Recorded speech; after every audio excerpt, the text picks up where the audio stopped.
જ્યારે જાગે ને ત્યાંથી આ જીવનની શરૂઆત કહેવાય. મારું કહેવાનું છે આ જીવ જ્યારે જાગે ત્યારથી આ જીવનની શરૂઆત કહેવાય. અને શરૂઆત થાય ત્યારે આપણે ગુરુના ચરણના રજને જરૂર છે. કારણ કે એ રજ છે એ આપણી દ્રષ્ટિને દિવ્ય બનાવે છે એમ કીધું આમાં. ને દ્રષ્ટિ દિવ્ય હોય તો જ પછી આપણી યાત્રા સફળ થાય ને. ડ્રાઇવિંગ કરવું હોય તો દ્રષ્ટિ તે જ જોઈ. એમ આપણે જીવનને સફળ કરવું હોય તો દ્રષ્ટિ દિવ્ય જોઈ. અને દિવ્ય દ્રષ્ટિએ મળે તો જ આ જીવન સફળ થાય. પણ બાળપણ વહી ગયું એટલે મૂંઝાઈ જવાનું નથી. જ્યારથી આપણે ભક્તિની લાઈનમાં શરૂઆતમાં આવ્યા, આજથી આ જીવ જાગ્યો, ત્યારથી આપણી શરૂઆત થઈ. શરૂઆતમાં જ આ કરવાનું છે. એટલે આપણે કાંઈ મૂંઝાવાનું નહીં. ભલે ને 60 વર્ષ થયા હોય. નહીં આપણે મૂંઝાઈ જઈએ ને, એ લોકોને તો બાલ્યકાળ છે. આપણે શું કરવું? આપણે હું કાંઈ નહીં કરવાનું. પણ અજામિલ છે ને, ભાગવતજીમાં અજામિલ મરી ગયો ને પછી પાછો આવ્યો ને પછી એના જીવનની શરૂઆત કરી. મોતને એને થોડુંક જ છેટવું હતું. યમદૂતો લેવાય આવી ગયા હતા ને એ જોઈ નહીં ગભરાણો. પછી રાયડું નાખી નારાયણ આવ, નારાયણ આવ, નારાયણ મને બચાવ. અને ભગવાન વિષ્ણુના દૂત આવ્યા અને પાછો એ સજીવન થયો અને જીવનને સાફલ્ય કરી લીધું. ઉડાવે પછી બાપુએ આજ વિભીષણ ચરિત્ર કર્યું. હનુમાનજીનું તો પહેલેથી હતું જ. હનુમાનજીને બાપુ મહાન પાત્ર છે, મહાન દેવ છે. એની ગાથા એવડી મહાન છે. પછી સબરી નહીં, હનુમાનજી વિભીષણ પછી સબરી આવું કર્યું ને. તો આપણે આમાંથી શું લેવાનું? આપણે તો વેપારી છીએ. આપને ફાયદો થતો હોય ને શોર્ટકટમાં ફાયદો થતો હોય એવું જ કરાય ને. આખી જિંદગી ધંધો કરીને પછી 500 રૂપિયા વધે, પણ એક દીમાં 500 કેમ વધે એ જ આપણે સાચો વેપારી કહેવાય ને. ને એમાં પછી આપણે કોઈના ગળાઈ નથી કરવા, કોઈના ગાડીએ નથી કરી નાખવા. પણ આ બધા ચરિત્રોમાંથી આપણે શું આપણે એનો સાર શું કાઢી શકીએ?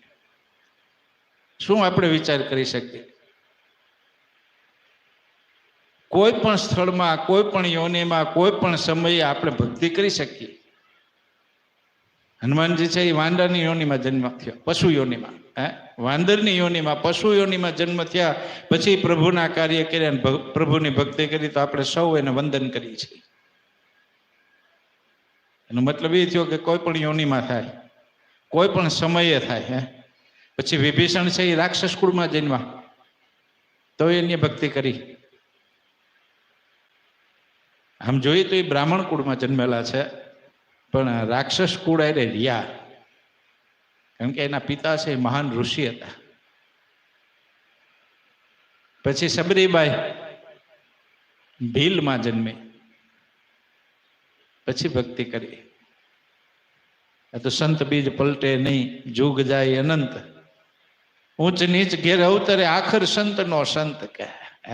એટલે કોઈ પણ સંજોગોમાં થઈ શકે, કોઈ પણ યોનિમાં થઈ શકે. ને આ ધ્યાન છે ને એ પોઝિટિવિટી જ આપે, એ સકારાત્મક ઉર્જાઓ જ આપે. એટલે આપણે ધ્યાન કરવાનું છે. અને આ કથાઓ આપણે સકારાત્મક બનાવે કે ગમે એવી પરિસ્થિતિમાં હોય ને, જો ઈશ્વરની ભક્તિ કરી લઈને ઈશ્વરના કાર્યમાં લાગી જાય ને તો આપણે પૂજ્ય બની શકીએ છીએ. તો આપણું જીવન સાફલ્ય થાય. પૂજ્ય બનવું એટલે હું જીવન સફળ થાય.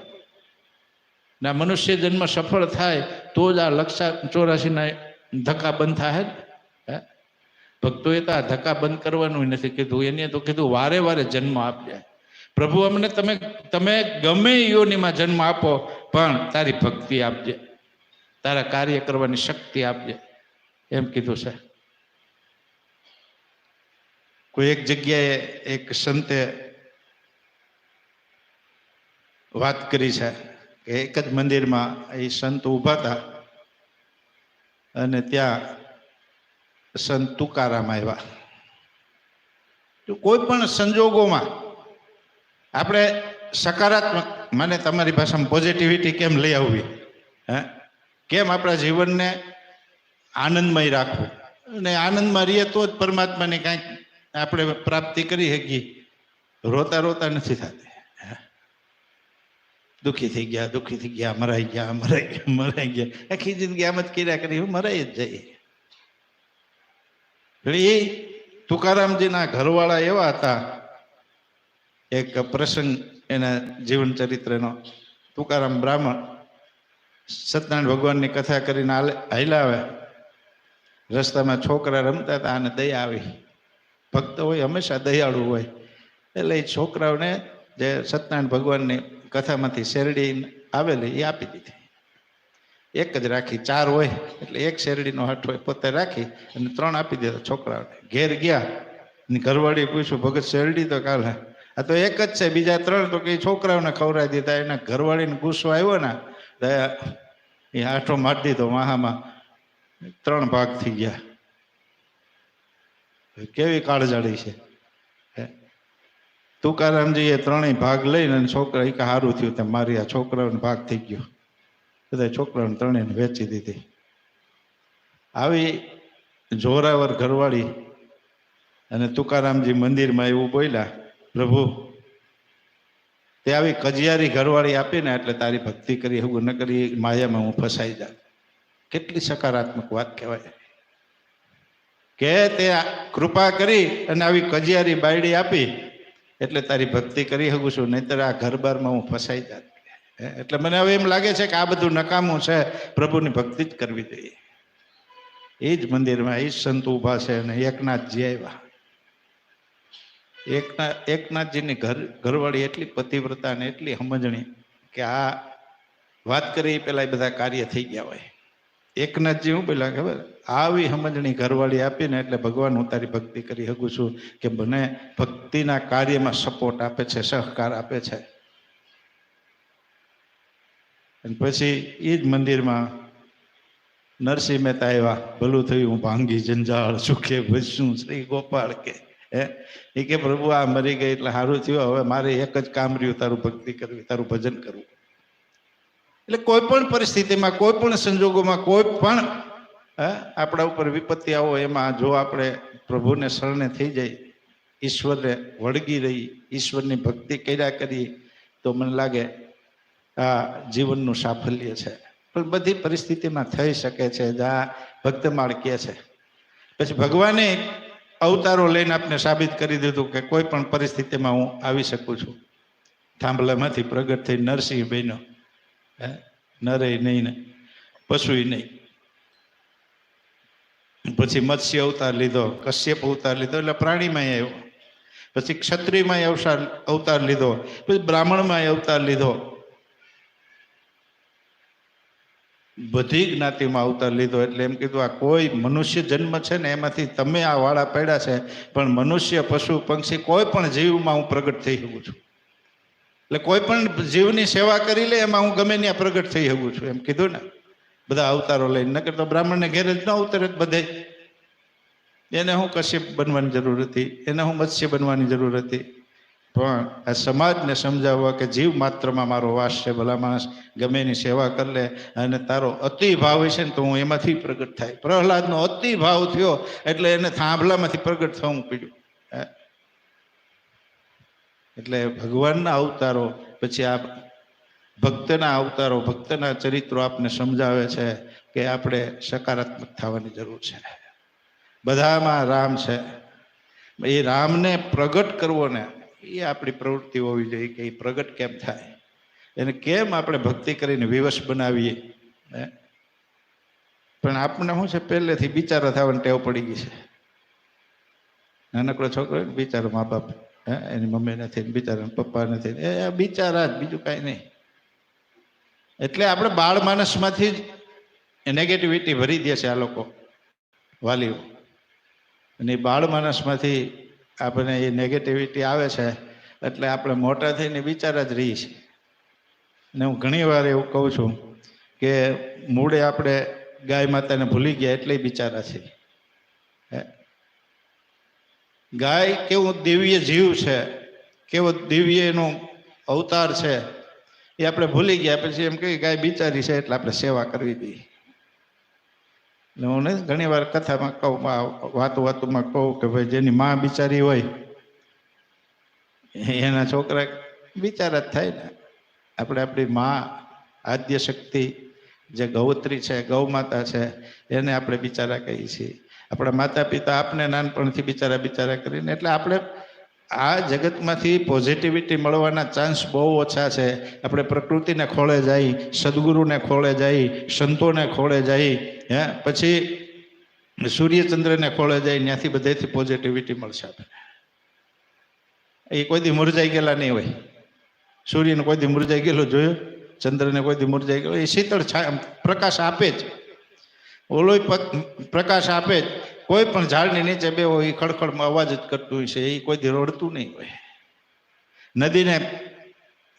નદીને કિનારે બેસી જાવ, એમાંથી ધ્વનિ છે ને હસવાનો જ આવશે. એટલે હું તો ત્યાં સુધી કહું, કૂતરાને બિલાડાના બાજુમાં જઈને એને કાન રાખજો, ન્યાય ઓમ ઓમ થાય, ન્યાય ખડખડાટ અવાજ આવશે, ઓમકારનો ધ્વનિ આવશે. એટલે પ્રકૃતિની જેટલી રચના, કુદરતની જેટલી રચના છે ને એને આપણે સમજવાની કોશિશ કરશું ને તો આપણી આ નેગેટિવિટી વહી જાય. અને બહુ મજાની વાત છે. બીજું કાંઈ ન આવડે તો કાંઈ નહીં, બહુ મોટી તીર્થયાત્રા ન કરો તો કાંઈ નહીં, બહુ મોટા મંદિરોમાં ન જાવ તો કાંઈ નહીં, સવારે તમે ધ્યાનમાં ન બેહો તો કાંઈ નહીં, પણ અઠવાડિયામાં એકાદ વખતે એકાદ કલાક કોઈ સારા ઝાડની નીચે, કોઈ નદી કિનારે આવી પ્રકૃતિને ખોળે જઈને બેસજો. મને લાગે તમે પ્રકૃતિથી જોઈટ થઈ જાઓ, અને જોઈટ થઈ જાઓ ને પછી અઠવાડિયું સુધી તમને જે એનર્જી મળે ને એનો અનુભવ કરજો. હા, એટલે આપણા સંતોએ, આપણા ઋષિમુનિઓને પહાડને પૂજ્યા છે. આપણા સનાતન સંસ્કૃતિએ પહાડને પૂજ્યા છે, નદીને પૂજી છે, વૃક્ષને પૂજ્યા છે, વડલાને પૂજ્યો, પીપળાને પૂજ્યો, આકડાને પૂજ્યો. શા માટે પૂજ્યા છે? કે અહીંથી જ કાંઈક તમને મળશે. ગાય માતાને પૂજી છે. જેટલા આપણા સંતોએ પૂજનિક સ્થાન બતાવ્યા છે, ત્યાં જઈને તમે બેસો તો ત્યાંથી તમને કાંઈક મળી શકશે. અમારા બાપુ કેમ, હવે આપણે ટીવી મોબાઈલમાંથી ટાઈમ છે નહીં, એટલે ઝાડને આપણે ક્યાં સમજી શકશું? અરે જેને ખોળે મોટા થયા છે એ માને ન સમજી શકીએ, જેને ખંભો પકડીને આપણે હાલતા શીખ્યા છે એ બાપને ન સમજી શકીએ, તો આપણે ઝાડને સમજી શકશું? ભલામણ આ પહાડોને સમજી શકશું, નદીને સમજી શકશું? પણ આપણા સંતોએ કીધું છે કે પહાડોની પૂજા કરો, નદીની પૂજા કરો, ઝાડની પૂજા કરો, તુલસીની પૂજા કરવા કીધું. એથી વધારે વાત કરું તો આ પથરા હોય ને, જ્યાં જ્યાં મંદિર મોટા છે ત્યાં ભગવાનની મૂર્તિ પથ્થરની જ હોય. એ પથ્થરની પૂજા છે. ભલામણ આમાંથી કે તમને કાંઈક મળી જાય. અને આપણે આપણા મા બાપને ખોળેથી કાંઈ ન લઈ ગયા, ગાયને શરણમાંથી કાંઈ ન લઈ ગયા, તો આ બધું કેમ સમજી શકશું? એટલે આ બધું સમજવા માટે આ બધા કથાઓ છે.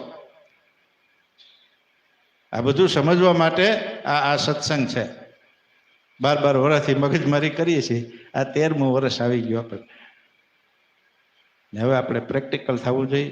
બધાએ આપણે કાંઈક ને કાંઈક આ શ્રાવણ મહિનામાં નિયમ લેવો જોઈએ કે અઠવાડિયામાં ક્યાંક ને ક્યાંક આવી જગ્યાએ જાઉં. આપણે લાખો રૂપિયા ખર્ચીને 4 ધામની જાત્રા ન કરી શકીએ તો કાંઈ નહીં, પણ 4 કલાક ક્યાંક પીપળા નીચે બેસી જાય એકાંતમાં. અહીં આવી તોય 10 મિનિટ તો એવી કાઢી છે કે ધૂણે, પછી ગૌશાળામાં એકાંતમાં બેસી જાય, હનુમાનજી પાસે જઈને એકાંતમાં બેસી જાય, અને પછી અંદરના જે આપણા વિચારો છે એને વાગોડી, બસ એને સમજવાની કોશિશ કરીએ. શું આપણે વાવ્યું આખી જિંદગી અને શું હાથમાં આવ્યું છે? બસ આટલું કરશું ને તોય મને લાગે આશ્રમમાં આવ્યાનો ધક્કો સફળ થઈ જાય, અને મને લાગે ઉપરથી આવ્યા ને એ ધક્કો સફળ થઈ જાય. એટલે પરમાત્માને આપણે પ્રાર્થના કરી કે આપણી જે અંદર ઉર્જાઓ છે એનો વિકાસ થાય, અને આપણે આ પ્રકૃતિની નજીક રહી, આપણી અંદર પ્રકૃતિનો વાસ થાય, અને આપણે કાંઈક જે આ પરમાત્માના અંશ છે એને સમજી શકીએ, જીવ માત્રની સેવા કરી શકીએ, અને જીવ માત્રમાં બેઠેલો મારો રામ છે એ આપને ઓળખાય. એવી ગિરનારીને પ્રાર્થના. વસ્તુ જય ગિરનારી.